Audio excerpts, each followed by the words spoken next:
Are you tired of measuring wingspans? Do you not have the precious time to terraform Mars? Well, hop on the hype train, because tonight, Rolling with the Beard, we're reviewing Earth!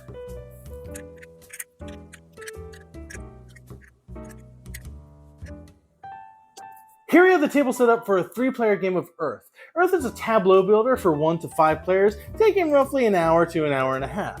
I know it doesn't look like much right now, but pretty soon the table will look something like this. That's a lot more appetizing, isn't it? I know it looks like there's a lot going on in this game, and there is, but it's fairly easy to teach. It's the strategy that gives the game its depth. The first action the active player can take is the planting action. That means they can plant up to 2 cards on their island. The tableau that you're building is a 4x4, and that's your island. Planting cards is basically playing cards from your hand, and then they get to draw 4 cards, choose one to keep, discard the rest. Now all the other players at the table simultaneously can plant 1 card onto their island and draw a card. The next action the active player can take is composting. They get to take 5 soil, which soil in this game is basically money, or a currency if you will, and then they can compost 2 cards from their hand. That means that the player takes 2 of the cards that they have in their hand and they put them in their own personal compost pile. Now at the end of the game, every card in your compost pile is worth 1 point. And all the other players get to take 2 soil or compost 2 cards from their hand. Another action the active player can take is the watering action. That allows them to take 6 of these green sprout cubes and put them on cards that they may have that have spaces for the sprout cubes to go on. And the reason you want to do this is these are worth 1 point at the end of the game as well. And the final available action is growing. This allows the active player to draw 4 cards and then grow one of their trees by 2. Some of the cards will have tree spots on them, and that will allow you to add 2 of these trunk pieces here. And if you were to finish one, the last trunk piece that you put on one of these little caps here. The colors on them don't matter, it's just aesthetics. I like to personally try to grab a different color from each one to make my island tableau as beautiful and colorful as possible. And the reason you want to do that is all of these are worth 1 victory point at the end of the game as well. A lot of the cards though, if you complete the tree and you grow it to its maximum value, you will often get extra points for that. For instance, this card here can only store 5 growth, but if I complete it, I'll get 7 victory points. All the other players get to draw 2 cards or grow 2 times. So those are the 4 actions that the active player can choose. There are also event cards that any player can play at any time, and they just put them face up on their board and do what it says at the bottom.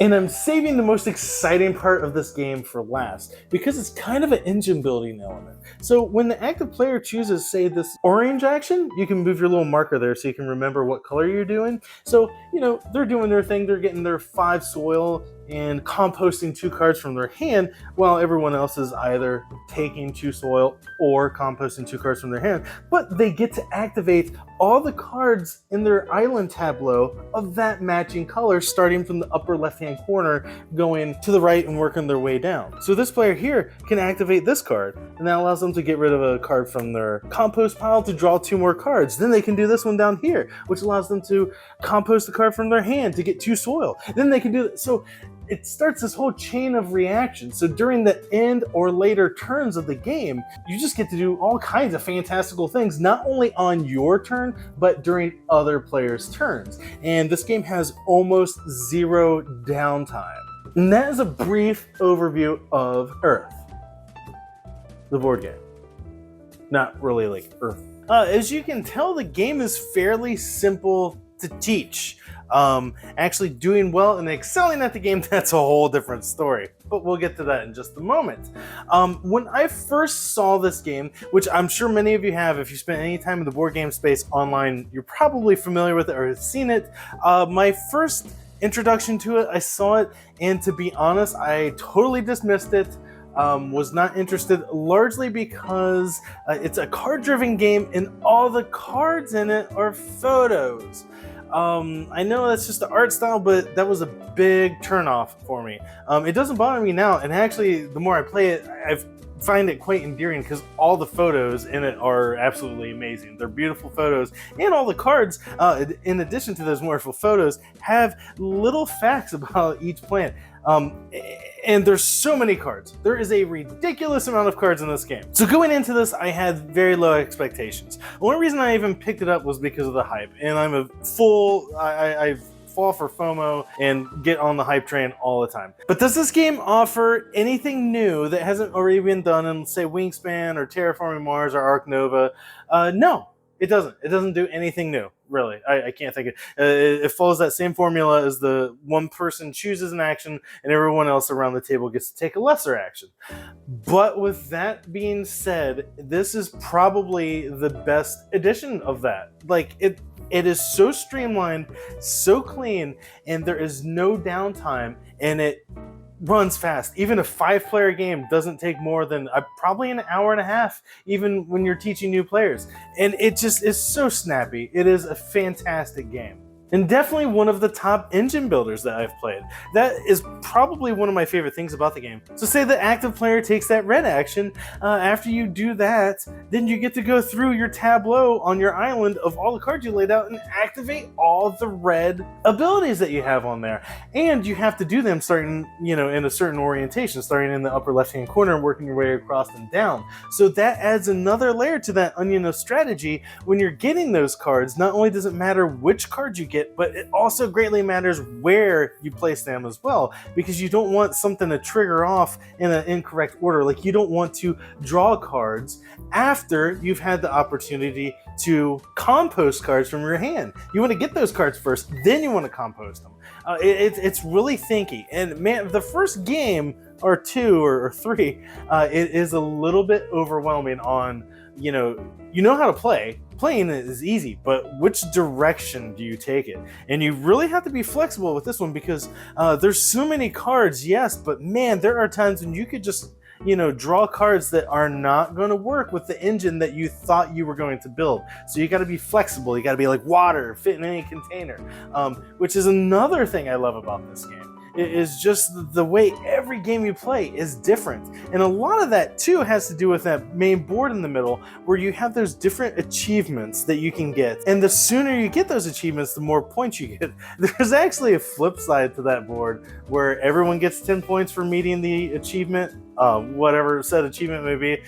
I've never actually played with that side, because like, how soft of a game are you trying to play? Like, I want to play, let's add that extra player interaction where I want to try to meet this goal first so I can get more points than you. It baffles me why you would want to play this soft game where you're like, oh, let's everyone try to get 8 or more cards with water on them. It'll be great. And at the beginning of the game, your own board, you're choosing out the stats for your island. So you get 2 of each different card. There's like the island type, the type of terrain or something like that, and then the type of weather or climate. I don't know, it doesn't matter. But that, so you have some say in what your starting off island is, which dictates everything from like how many cards you start with, special in-game scoring that only pertain to you, aside from the in-game scoring bonus that's in the middle of the table. So everyone's kind of got their own in-game scoring that they're working towards, but also there's that center board, and if you play with the side that gives you more points for getting those achievements sooner, it adds, in my opinion, quite a bit more player interaction to the game. Now, with that being said, I do have some problems with the components. The card quality is okay. All the wooden pieces are fantastic. I mean, the green spores or sprouts, they're just green cubes, whatever. But the soil tokens that come with whatever, I think I just have the peasant retail version. The soil tokens that come with that are an absolute joke. I 3D printed my own soil tokens, and I originally printed them in brown, and they kind of looked like turds, so we always called them poops. So you're paying for your plants with poops, which makes sense, it's manure or fertilizer, whatever. So then I printed some in black and kind of mixed them up. That was fun. That's why I have 2 different colors. I'll post a link down below for the STL file that I made, so that way you can print your own poops. But man, those chips, the soil chips that come with the game are a joke. And I also printed new leaf tokens too, because same thing with those, the ones that come in the game are a joke. They're not even a thick cardboard. They're extremely tiny. They're about the size of your pinky nail. It's really disappointing. For such a great game, I find it kind of odd that they skimped out on that. But, I think the retail is like $50 or something like that. So maybe that's why. Anyways, overall, this game does live up to the hype.